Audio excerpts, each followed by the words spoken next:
The Sense of Silence nace de la necesidad de disponer de la tecnología que nuestro laboratorio de investigación en la Universidad Politécnica de Cataluña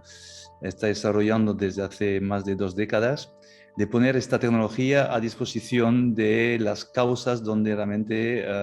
hay una necesidad para ello, cuando hay un conflicto entre la naturaleza y los seres humanos. Existen muchos conflictos entre la naturaleza y los seres humanos, pero uno de los más importantes es justamente el intentar combinar intereses económicos con conservación de ecosistemas salvajes. Y nuestra fundación nace justamente para atender a estas necesidades, teniendo una tecnología que permite estar a la escucha de la naturaleza, de los componentes de la naturaleza, de los animales que producen estos sonidos, para detectar algunos problemas, alertar de estos problemas y aportar unas soluciones que nos permiten combinar el interés humano con la conservación de los ecosistemas. Esta fundación nace en el 2014 y todo su desarrollo tecnológico se basa en el desarrollo tecnológico del Laboratorio de Aplicaciones Bioacústicas que pertenece a la Universidad Politécnica de Cataluña. Por tanto, es realmente un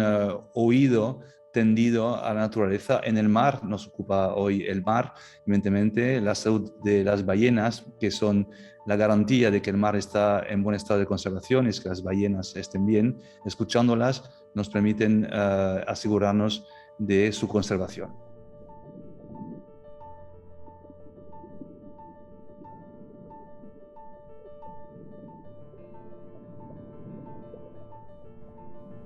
Hay esta creencia que los océanos son un mundo del silencio. Esto viene por dos causas. La primera es que durante toda nuestra historia, evidentemente, hemos contemplado el mar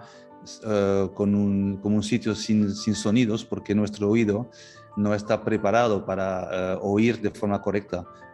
bajo el agua. Está hecho para oír fuera del agua, en aire, y cuando nos sumergimos, pues el hecho de que nuestro oído se llene de agua hace que la propagación de la vibración al origen del sonido pues no se haga de forma correcta y que por lo tanto nos llegue únicamente unos matices realmente muy limitados del sonido. Por lo tanto, desde siempre, desde que existe el hombre en la Tierra, hemos ignorado la dimensión acústica de los océanos. Y también la segunda razón, un poco más reciente, es esta película de los años 50 que Cousteau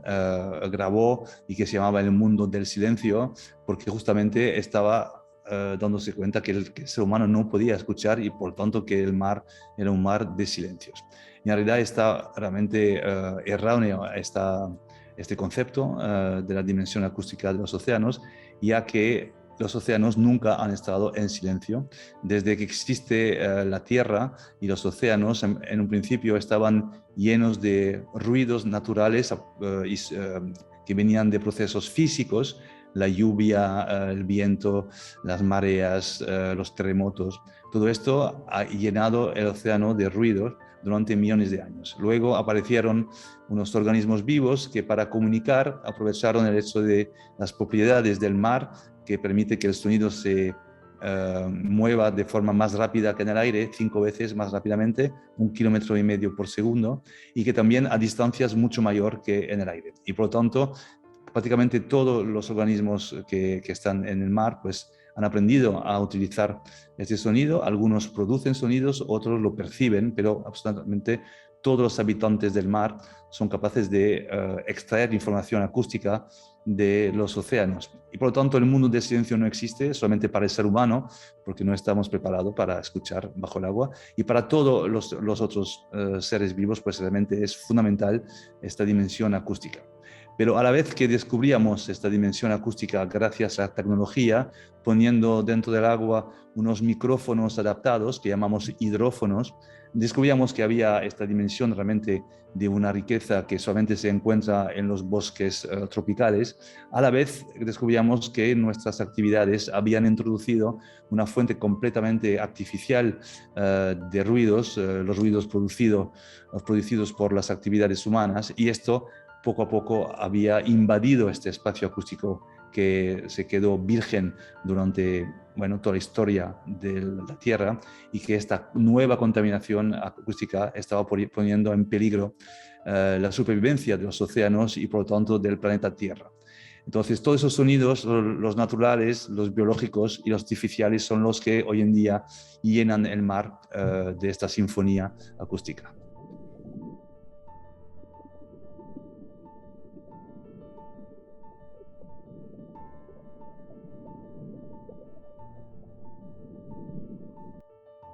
La contaminación acústica es un concepto reciente. Si somos capaces de escuchar bajo el agua con micrófonos,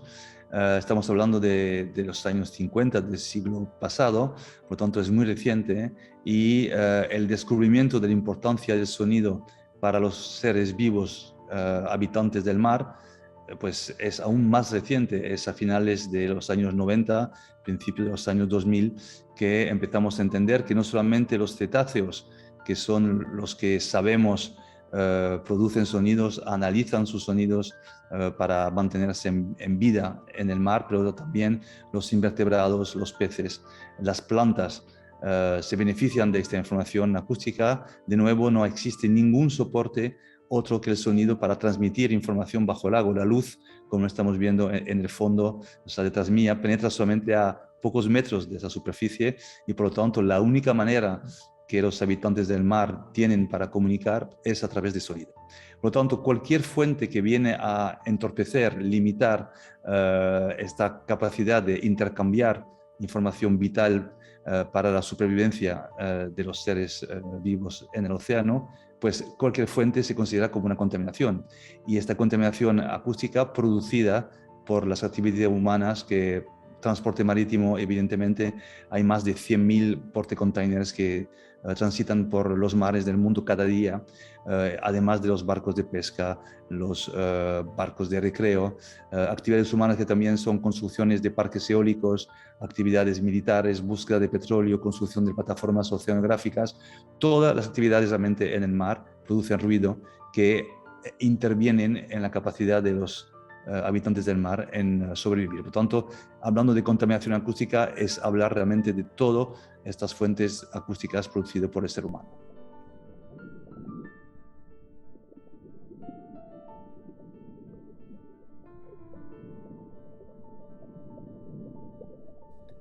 La tecnología nos ha dotado de otro sentido, entonces no sé si se llamaría un sexto o un octavo o un décimo, pero un sentido que no teníamos, que es el de poder escuchar bajo el agua. Hasta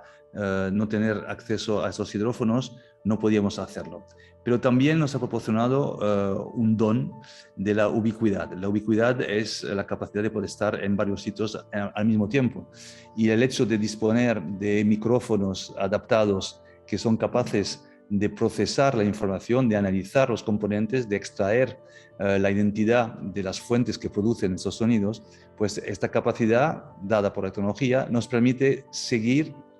las ballenas y otros seres vivos dentro del mar para saber dónde se encuentran. Y a la vez somos capaces también de identificar la presencia de barcos que pueden estar poniendo en peligro justamente la integridad física de las ballenas. Por lo tanto, siendo capaz de detectar, identificar las ballenas, detectar, identificar los barcos, sabemos dónde se dirigen, sabemos dónde están, y por lo tanto podemos alertar a los capitanes, los comandantes, que existe la posibilidad de una colisión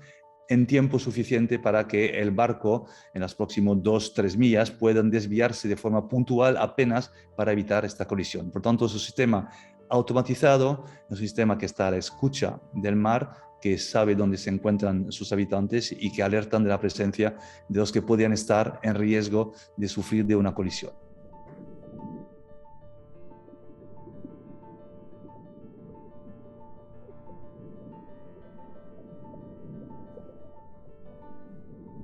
Hasta hace muy pocos años no habíamos podido acceder a una protección legal en cuanto a la contaminación acústica. Primero, porque no se consideraba como una contaminación, porque no existían datos que nos permitían decirlo. Segundo, porque no teníamos un conocimiento suficientemente importante para regular la introducción de fuentes artificiales en el mar. Íbamos a poner niveles demasiado altos y por lo tanto que no tenían ninguna eficacia para proteger a los habitantes del mar, o demasiado bajo, y eso dejaba abierta cualquier actividad que produjera pues, ruidos. Entonces, es a partir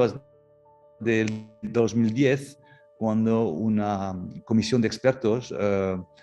identificados por la Comisión Europea se sienten y aprueban una serie de medidas físicas a tomar para entender lo que podemos llamar la carga acústica de alguna porción de los océanos y saber dónde podemos poner un límite a estos niveles de ruido que el mar sufre. Esto estamos hablando en el año 2010, en el año 2012 se publica, está esto en el marco de la directiva Marco para un buen estado de conservación de los océanos. Es una lista de 11 descriptores para justamente describir el buen estado de conservación de los océanos, y el número 11 es el que trata de ruido y otras formas de energía.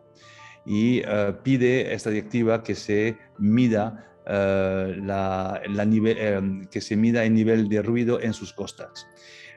Y esto es lo que hace que los Estados miembros en Europa estén obligados de dar sus deberes, y si el límite, el umbral de esas mediciones sobrepasa un cierto límite, pues tienen unos pocos meses, años para corregir y disminuir este nivel. Por tanto, realmente es la primera vez que existe una regulación dirigida a regular el nivel de ruido artificial en el mar. Estamos trabajando con colegas fuera del ámbito europeo para convencer a Estados Unidos, a Asia, que adopten estas mismas medidas para que tengamos una acción concertada a nivel internacional. No existe hoy en día ninguna regulación para evitar colisiones con cetáceos ni con ningún otro organismo que encontramos en el mar. Por lo tanto, esto es una urgencia. Sabemos que esas colisiones existen, que están poniendo en peligro el equilibrio del mar, pero todavía no se ha podido hacer ni convencer a las autoridades para que lo tomen en cuenta.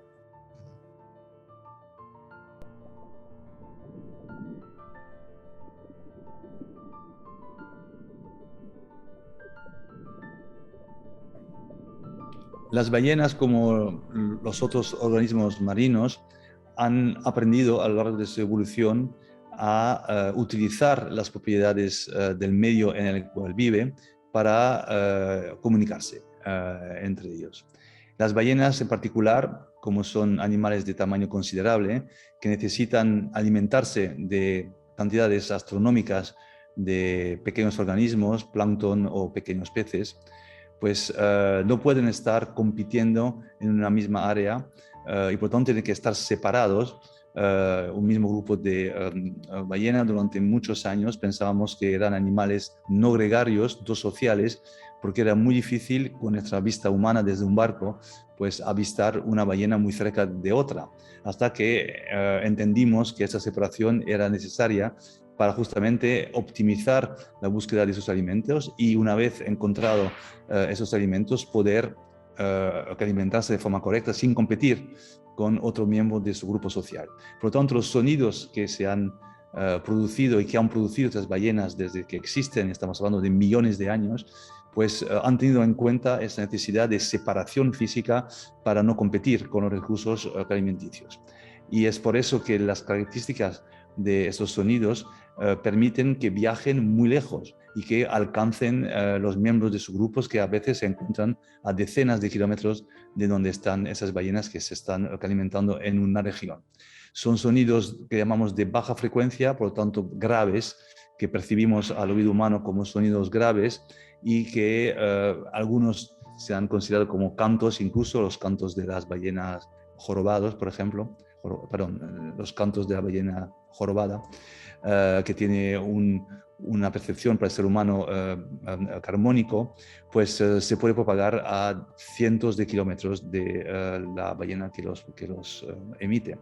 Y por lo tanto, esto es justamente esta evolución en este medio, esta necesidad de tener que alimentarse, que ha creado esta necesidad de producir sonidos que alcancen estas distancias.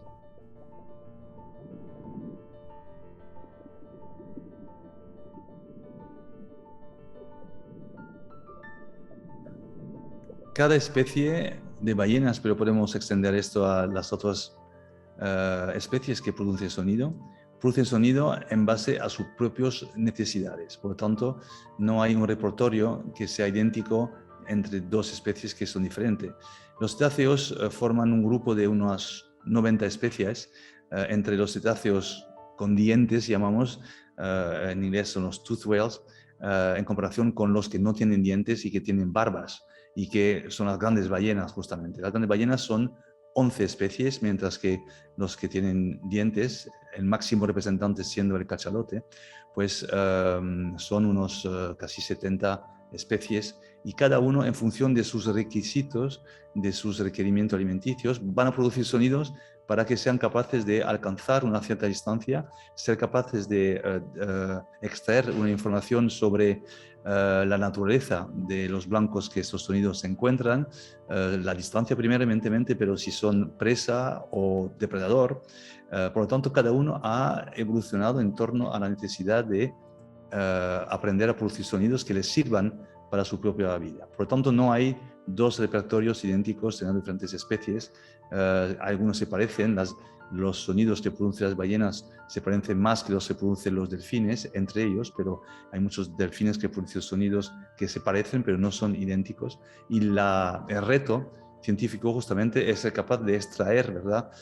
los componentes de cada uno de estos sonidos y atribuirlo a una especie específica, cuando esta especie a lo mejor no se encuentra tan cerca de este famoso micrófono capaz de captar estos matices. Muy a menudo las especies que captamos, las ballenas, los delfines, se encuentran un poco lejos, y con esta distancia se anula a veces la capacidad, o se limita la capacidad de identificarlas, porque pierden algunos componentes que ya no nos sirve para identificarles. Y por lo tanto, todo este reto científico que hemos conseguido alcanzar y aportar unas soluciones que funcionen es extraer los componentes a pesar de la distancia o de la presencia de ruidos que podían contaminar acústicamente la capacidad de analizar esos datos.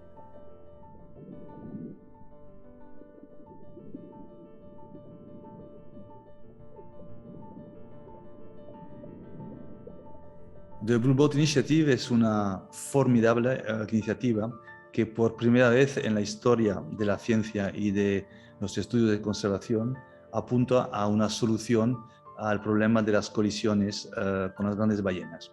No es un problema menor, no es porque las ballenas tienen este atractivo para los seres humanos, es un problema de equilibrio del planeta. Sabemos que cada especie que vive en la tierra y en el agua, en el mar, tiene un papel fundamental, pero si hablamos de las ballenas, sabemos que juegan un papel determinante para la conservación de los océanos, no solamente porque están arriba de la cadena alimenticia, por lo tanto regulan los recursos en el mar, pero también porque absorben carbono y mucho más que durante toda la vida de unos bosques. Por lo tanto, toda esta importancia de las ballenas está recogido justamente en el Blue Boat Initiative, que nos va a permitir los científicos, los conservacionistas, las administraciones públicas, los reguladores, aportar una solución concreta, real, inmediata a este problema de colisión. Y gracias a la tecnología es posible que hace 20, 30 años no fuéramos capaces de realizar o de abordar este problema como lo estamos haciendo, pero la evolución de la tecnología, de los componentes electrónicos, de las capacidades de comunicación, nos permite hoy en día estar en la punta justamente de esta acción para guardar y salvar justamente este equilibrio en los océanos.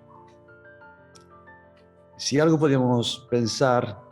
en hacer de modo inspiración, ¿no?, para estar en conexión con los objetivos de este proyecto y sobre todo para volver a entender la naturaleza de la cual nos hemos alejado desde hace demasiado tiempo, diría que tenemos que volver a escuchar el mar, escuchar las voces de sus habitantes y en particular de las ballenas. Son las que nos indican el estado de conservación del mar, son las que nos permiten entender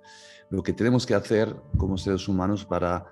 volver a cohabitar con esta naturaleza, el previo paso para luego integrarla de nuevo. Escuchar las voces de los océanos es escuchar la vida de los océanos y es velar para la supervivencia del planeta, donde incluimos, por supuesto, la de los seres humanos.